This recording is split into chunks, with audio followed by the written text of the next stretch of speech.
Hello, Richard Owen. Welcome to the DoingCXRight show. Oh, thanks for the invitation. It's good to be here. Yes, we met many years ago, and I believe it was because you had a lot of focus on customer experience measurements and NPS, and I was intrigued by how much you were driving that conversation. So I thought, here we are years later. I started a podcast, and who better to have and invite than someone who's been doing this for years. So glad you're here. Thanks. Well, it makes me feel old, but nevertheless, I'll take it as just experienced. We are definitely experienced, yes. So tell my audience a bit of who you are, what you do professionally. Sure. So I'm the founder and CEO of a technology company called OCX Cognition. And our business is bring the next generation of technology, particularly machine learning, to understanding customer experience drivers, operational data, NPS. So put simply, we're predicting NPS performance across the entire customer journey as opposed to relying completely on surveys. And this is after getting on some 20 years in the CX industry. I was the CEO of Satmetrics, which was the company that co-created the whole Net Promoter Score methodology in 2003. And I think probably is one of the companies responsible for popularizing it. So we developed a lot of the material around NPS. And so very much, from a previous generation of technology that relied on surveying, I've now moved on to what I hope to be, I think, the sort of next generation of technology. What's your why? Why do you care so much about all this? I think that when it comes down to it, there are very few legitimate business strategies that companies can adopt to be successful. And customer experience has always appealed to me because it had a couple of really exciting ideas behind it. One was, I thought it was a morally solid way to think about building companies. And I think that's very appealing for a lot of people, right? There are lots of ways to create businesses. You can create a literal monopoly and exploit people, and you do it very well if you can accomplish that from a business perspective. Or you can find a way to grow companies through delighting customers. And that seemed to me to be a more morally attractive way of doing business. And in my previous experience, I was a general manager of a business unit at Dell Computer Corporation. I built part of the company there. And even though I wasn't directly involved in CX, it seemed to me like that was intrinsic to business growth. And that's really the second part of why. Ultimately, at the end of the day, I do think customer experience has the potential to be highly integrated into companies' growth strategies. And I say potential because I have to say I don't think that potential is realized very often. I think the industry has somewhat gone off the rails over the last decade. But I think that there is a very solid basis for believing that CX can be a good business strategy if executed well. I agree, yes. Now, something more personal, what is something that people don't know about you? Maybe a fun fact.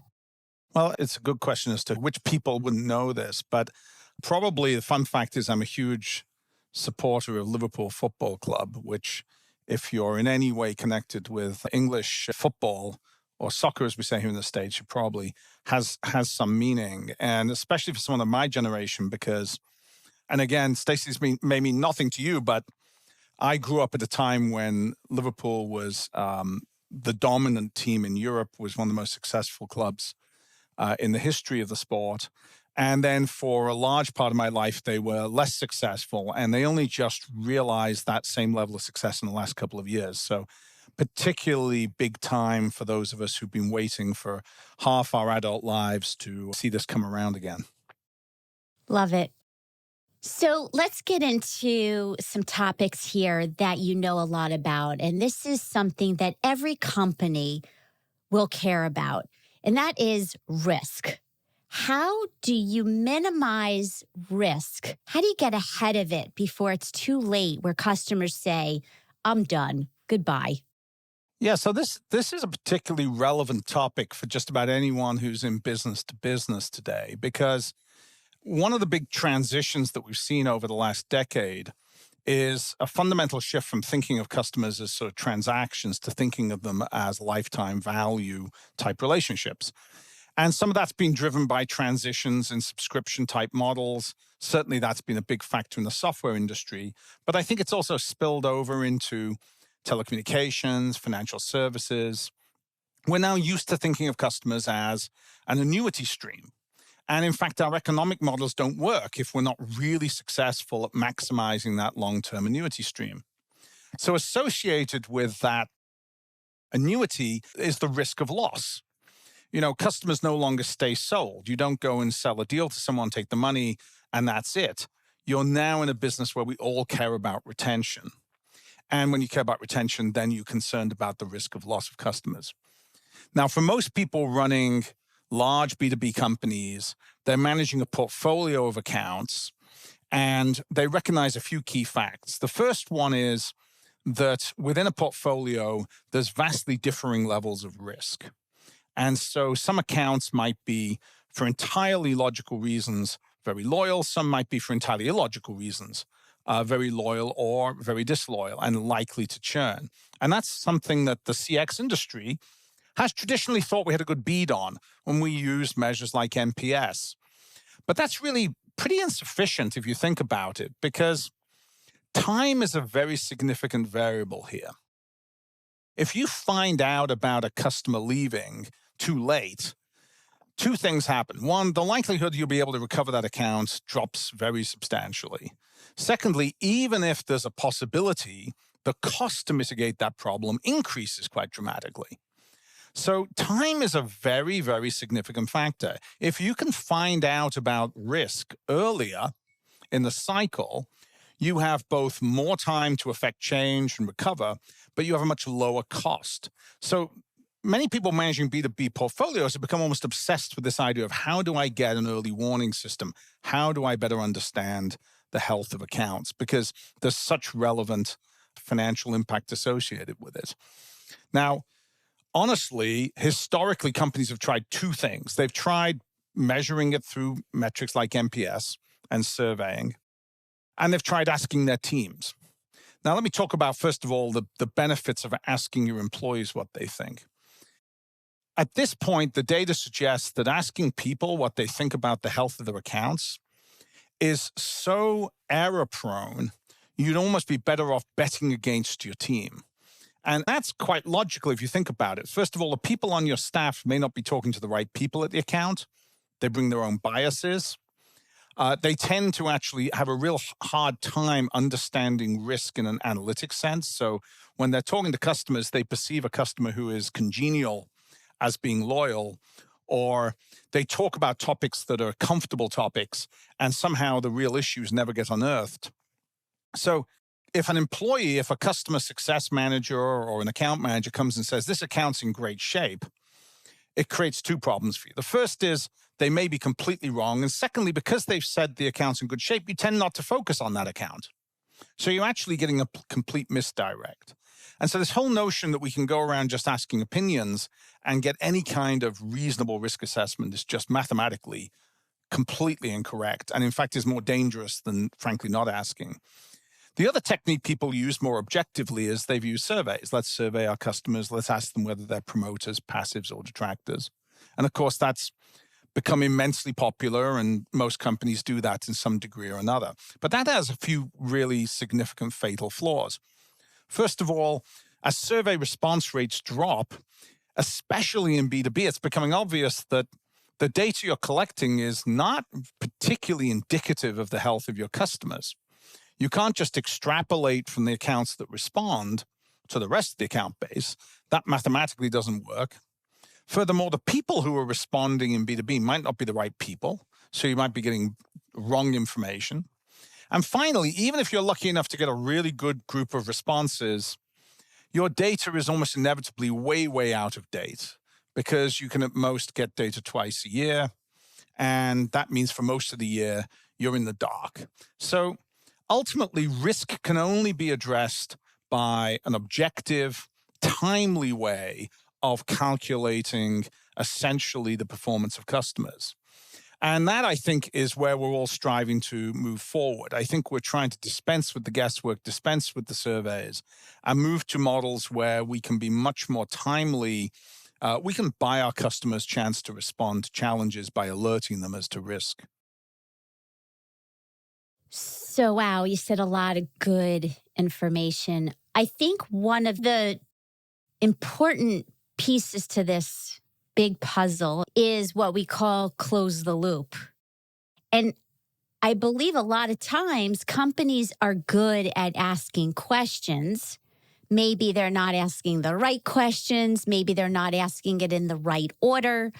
That's a different topic, different day, because we know it's a science and an art to the whole feedback process.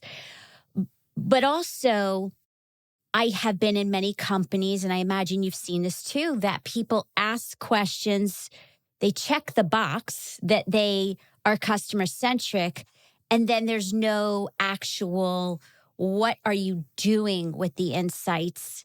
Who's involved? And what did you tell the customer you did? What's your view on that? Well, I think, first of all, if you'd have asked me a decade ago, I would have said that the biggest issue was twofold. One was, yes, closing the loop. Companies were asking customers questions and they weren't following up. And that was a fundamental poor execution of surveying. And that was a problem 10 years ago. It was actually a problem 15 years ago when the original Net Promoter methodology sort of got really developed in the early parts of the 20s.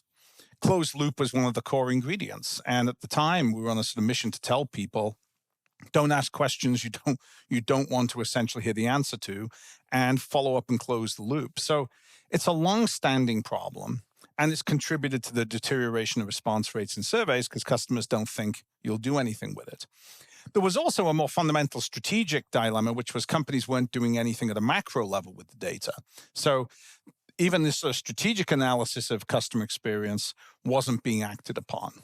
Mm-hmm. And that was really because the data wasn't good enough in some ways. Executive teams were being presented by quite facile analysis, very poor quality data, and they were saying, I don't believe you.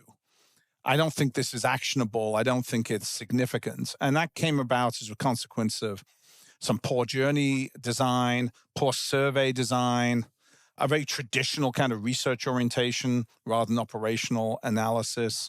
So a whole bunch of bad practice led to data that was unconvincing. And that was another problem.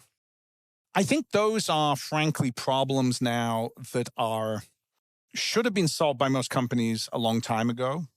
And companies now need to be asking more significant questions, like, for example, forget closing the loop on a select series of survey questions.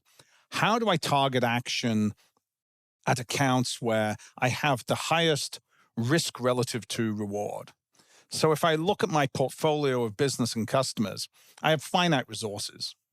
I can't afford to essentially go into every single customer and proactively address problems. That's economically unviable. I have to be able to map my customer base out and understand where the problems are. Suggesting that companies close the loop as a primary strategy biases them towards survey respondents. So they're basically saying we're going to allocate resource to people who respond to surveys, which is not a logical resource allocation.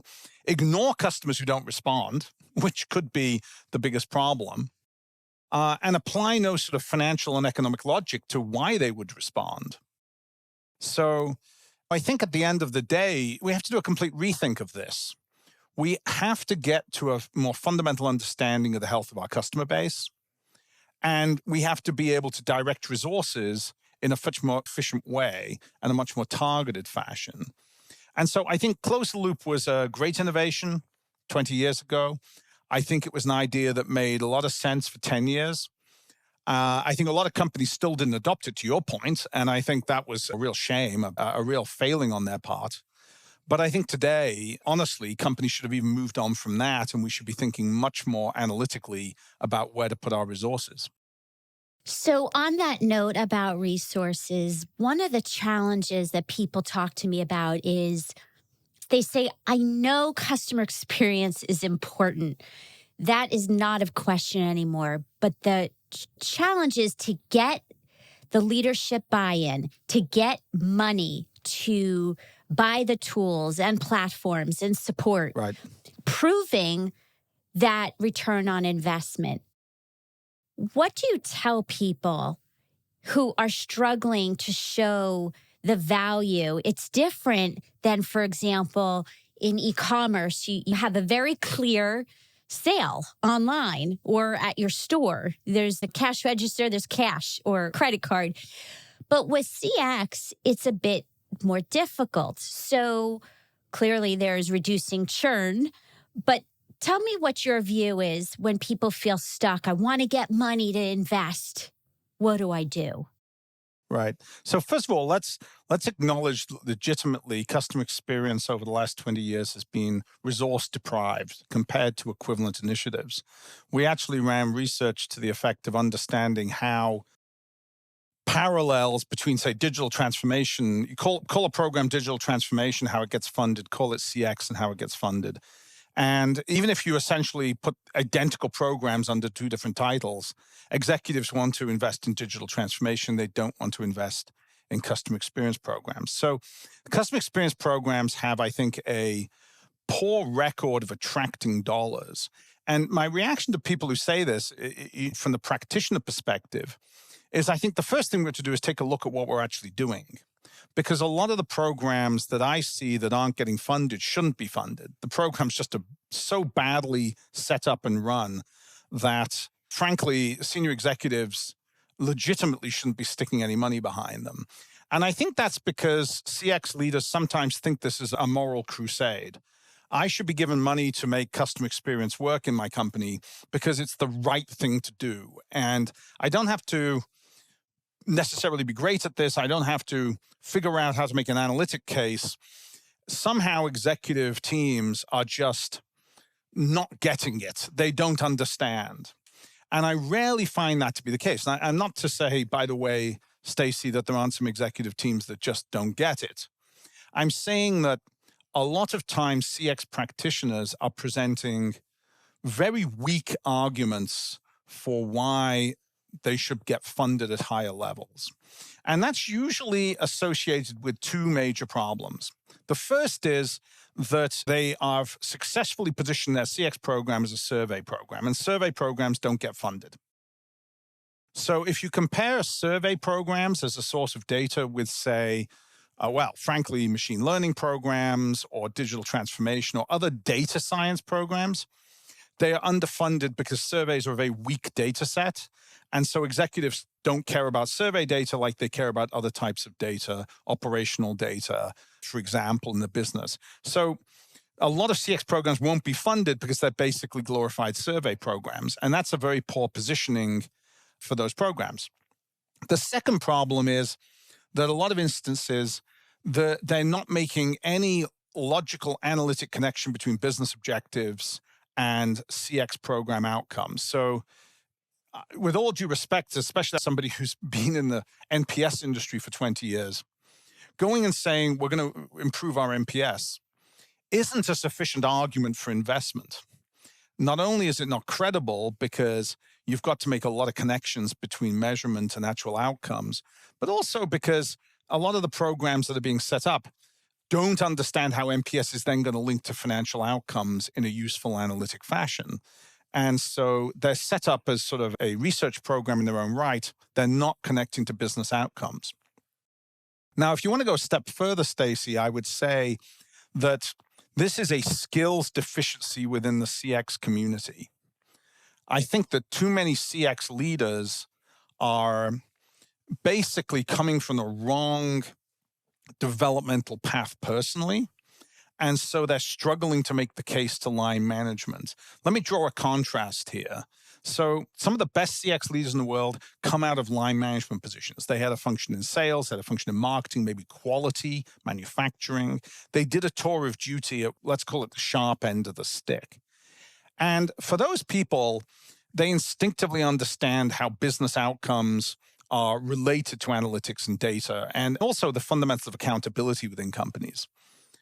I think that for a lot of CX professionals who come out of, say, research roles, that universe of quarterly targets, hitting results every month, motivating sales guys, finding ways to keep management off your back as you hit a quarterly P&L number is a very strange universe. It's not the universe they live in. And so they struggle to talk to that universe. And I think that is an acquirable skill. I think we can teach CX professionals to bridge the gap to leadership and communicate successfully and make a case for CX. But many of them haven't learned that skill and haven't been taught it. And so they're going in with a pitch that's very uncompelling, and they think that just a moral argument is going to get them what they want. So this is a huge issue for the CX community. And a lot of programs I see, frankly, shouldn't be funded because the program's not good enough, or is a good program, but the CX management has no idea how to make the argument to line management. They're speaking a totally different language. It's like completely different level of business literacy. So those are the challenges. What I would say, and I know this won't win me too many friends, but I think starting from a perspective that, senior leadership just doesn't get it, is a very poor place to start. I think we in the CX community probably ought to start looking at ourselves first, and maybe we don't get it. That is powerful. I do believe that if we are intentional in helping people understand how they have a CX job in different organizations, frontline, back office, then people are adopting best practices. They are incorporating the customer in everything they do. And I agree, it's an education, it's a mindset, it's teaching, it's informing. Certainly it helps. For myself, I've always been in sales and marketing. I fell into CX. And to me, it all blends. So for me, it was easy. But for others who are, let's say, in finance, in legal, in project management, it does take sitting down with everyone and saying, here's how you impact. And then see the change in the company happen. Yeah, I agree with that statement. I mean, I think there's a significance of cultural education piece, but let's boil it down to basics in some ways. Do the way we measure customer experience connect at the board and CEO level? Because if that's important, then we'll get people's attention. If the board of directors cares about measurement of customer equity, if you take Don Pepper's universe of customer equity, or the MPS universe of measuring that way, whichever way you want to do things. If the board cares about this notion that there's value in understanding the customer and they hold the leadership team accountable for that measure, then you will get ramifications across the company. It will trickle down through the company. If that's absence at a senior level, then you're not going to get anywhere. I mean, candidly, look, NPS is a vanity metric for a lot of companies. They're doing it because at some level, they like the idea of measuring customers because it makes for, maybe it's a good piece in the annual report. Customers are the center of our universe. We love our customers. It's all about customers. And so they kind of put an NPS program together and they'll do some superficial measurement and they'll announce it. It's a vanity metric. For others, it's a PR opportunity. They think that they're going to have a very high NPS and they want to go off and tell everybody it's the case. And they're not really interested in improving it. They're probably not really interested in even measuring it correctly.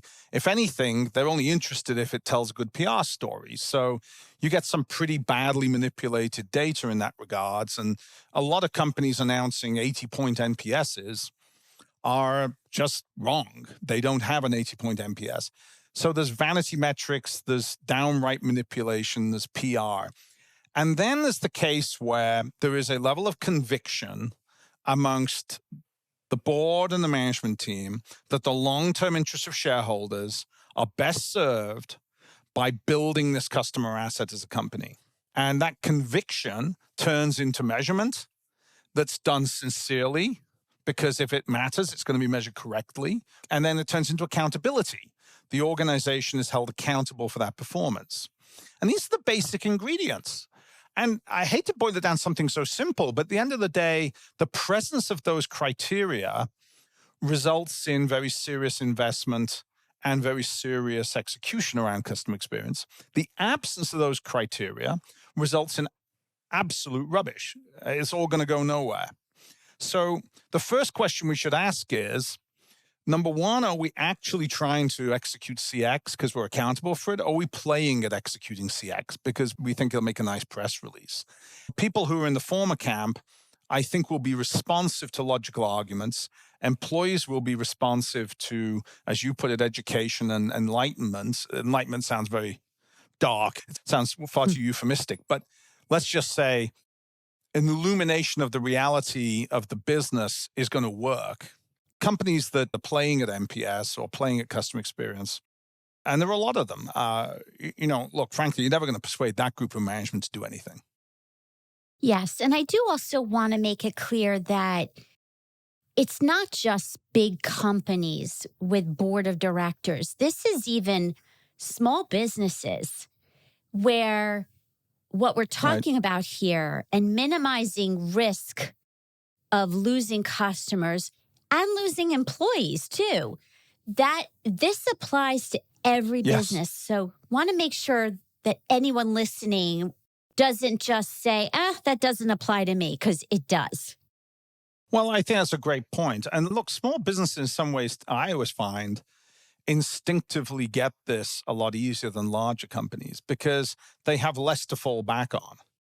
One of the most interesting things about being in tech startups, and I've been doing software startups for 20 years, is that they don't exist unless they offer a differential, better value to customers, right? They have everything against them. They're tiny, they have less capital than big companies, they have fewer human resources, they have no brand, right? Everything's against you. So how do you thrive and grow? Well, you do that because you're bringing something unique, innovative, and usually massively appealing to customers to the market.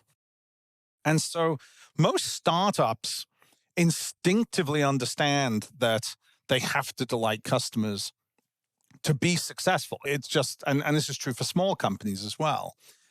The challenge is more amongst incumbent large companies who have a lot of assets to fall back on and brand to fall back on. And that, unfortunately, makes you lazy, right? I mean, we talk about disruption in the age of digital transformation, right? I'm throwing buzzwords out left, right, and center. But what we're really talking about when we talk about disruption is we're talking about established companies that have been able to make a lot of money through doing things traditional ways, suddenly facing competition from new entrants and wreaking havoc on their business models. And the new entrants are usually doing that out of innovation around customers. And that's because the established companies, are unresponsive. How is it possible today that we have so much innovation in retail banking? I mean, it's an industry that shouldn't be easy to disrupt. Huge asset bases, lots of government regulation. Well, the bigger the banks get, often the harder they found it to be in touch with the reality of their customers. And innovative new entrants have better understood customers and identified gaps in the capabilities of large banks, and they filled those gaps. And that's what's established small and new entrants. Today, fintech companies, so-called fintech companies that are essentially startups, have cumulatively a higher market capitalization than the large money center banks. In other words, the markets think that these startups, these small companies with no advantages in the marketplace, are worth more than the big money center banks. And I think if you examine each one case by case, at the origin of every one of those stories is a story of better serving customers, is a story of identifying weakness. And, obviously we love to talk about Blockbuster versus Netflix, but that story plays out time and time and time again with new entrants. So I think small companies get this more instinctively, and I think it's more part of their culture. Wow, so much more we could talk about, but we are coming to the end. So I'm going to ask you two final questions. One is more of a personal question, and the other is professional advice. So starting with the professional, if I had CEOs, many leaders in my room right now, what is the one thing you would tell them, one thing you want them to know? I would say that your long-term shareholder value is going to be highly correlated to the value of your customer equity. Mm. And if you want to have a share price that's substantially higher 5 years from now, you're going to have to understand what that customer equity is, how it's valued, and how you can improve it. Well said. Now, last one is if you could go back in time and give advice to your younger self, let's say 20-year-old Richard, based on what you know now that you didn't know then, what would it be? I would say take more care of your hair because you're not going to have it forever. I like that. I think that's probably actually the best advice I could give myself. But I think professionally, um, professionally, I would say that like a lot of people earlier in the career, I was probably more highly strung than I needed to be. And I think for all of us, and I think COVID's kind of, I know we don't want to talk about COVID, but I think it's taught us a few life lessons. And I think that we should all be more balanced in our approach. These things are marathons, not sprints. And I think we have to take care of ourselves more and, dig in for the long haul. So, all joking about my hair, because I don't think there was frankly anything I could have done about that. I think the advice would be think more carefully about your health and think more carefully about how you're going to be around for the long run. Love that. And I'm going to definitely play that for my two young adults, my college kids and young adults. So it's great advice.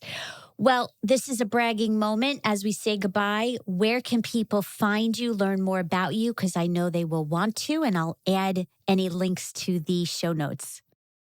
So the business is at OCXCognition.com, and I'm on LinkedIn, which is a great way to connect. Excellent. Well, thank you for sharing your wisdom. I feel like we could have talked for many more hours, and I appreciate you. Of course. Well, thanks for putting this together, Stacy. It's great. Take care. Have a wonderful day.